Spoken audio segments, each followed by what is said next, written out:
Tony D and Little Joan with a screenwriter's rant on Novocaine, starring Jack Quaid as a guy who can't feel pain and has to save the woman he loves. Smash like and subscribe. Thank you for smash liking and subscribing. Check out my books. The links are in the description. Comedy horror in South Jersey.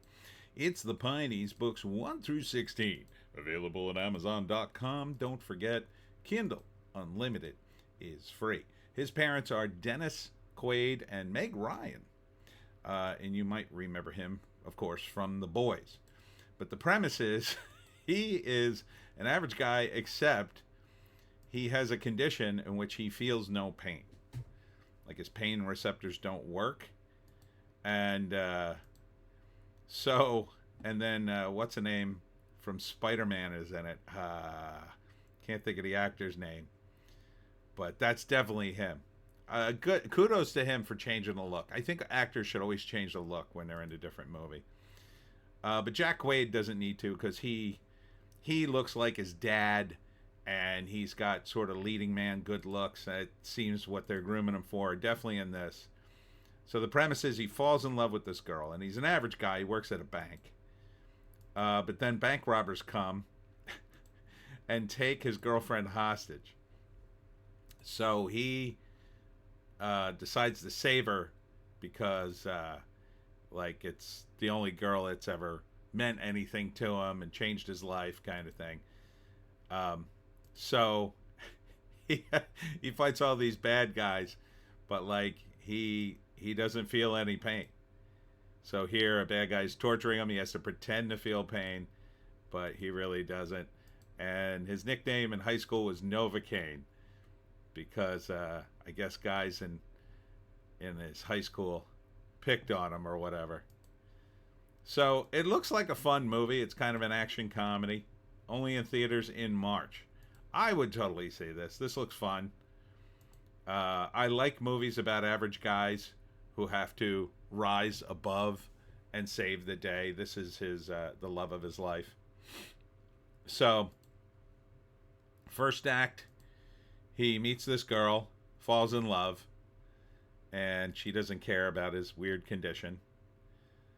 Second act, they're at the bank, and she gets taken hostage, and he steals a police car and a gun and goes after him. He tries to save her, and he ends up fighting this dude and killing him, because the guy can't beat him because he can't feel no pain. What's the name from Amy Poehler's group, the improv group, the famous improv group. God, I can't think of their name. He's in it. Oh God, I can't think of their name. Here he sets off a booby trap that stabs him to the back. He doesn't even notice until he turns around. It's fun. I like it. Here his friend throws him a knife and he catches it in his hand and then uses it. I mean, it looks like a lot of fun. I wrote a screenplay. It was similar to this. It wasn't the same condition, but one of the characters, he's sleep deprived, and some of the symptoms were similar to his condition. So yeah, I would absolutely 100% see this. Let's read the right. Oh, well, let's break it down into 3 acts. Okay, it's pretty basic. First act, he meets the girl, falls in love. Everything's great. Then the bank robbery happens and she's taken hostage. Second act, he decides to go after her for whatever reason. Well, because he loves her, but probably because the cops somehow dropped the ball, or maybe they're involved, or whatever. But he goes after him, and he's just tearing across San Diego, and that's where it takes place. He looks a lot like his dad there. He's tearing across San Diego looking for her and fighting the various criminals. So, third act. Now, the third act's a bit of a if they get too clever with it. What I would like to see in a third act is he saves the girl and they live happily ever after. What I strongly suspect is she's in on the bank robbery.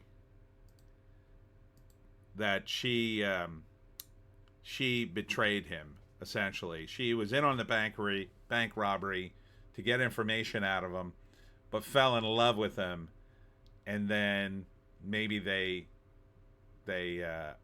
end up together anyway. Now, if they're gonna make a sequel to it, the obvious ending to me would be she's in on it and then tries to kill him at the end, and he somehow survives that, and she either dies or goes to jail, and he's very sad, but ultimately he's going to move on and recover from his injuries, and you know, and then there'll be Novocaine 2. Maybe, you know, a different setup. But the happy ending would be that he saves her and then they end up together. So here's the write-up. A mild-mannered introvert man is born with a rare genetic disorder that makes him impervious to physical pain. When his new beau is taken hostage in a bank robbery, his affliction becomes his superpower. And she even says that in the trailer. You're like a super hero. It is kind of a funny bit, so I think you could sustain this. It should be a tight 90. A movie like this, there's no way. I don't know why they keep making movies over 2 hours, but this should be a tight 90. A tight 90. Screenwriters. Anyhow, that's it for me, Tony D, and Little Joan. Check us out on the green site, the orange site, and the black site for more videos. I will be at the Williamstown Middle School on Saturday from 10 to 2 for the holiday market, and then on the 19th, I will be at the Mistletoe Market in Hamilton, New Jersey. Hope to see you there. We'll see you in the next one.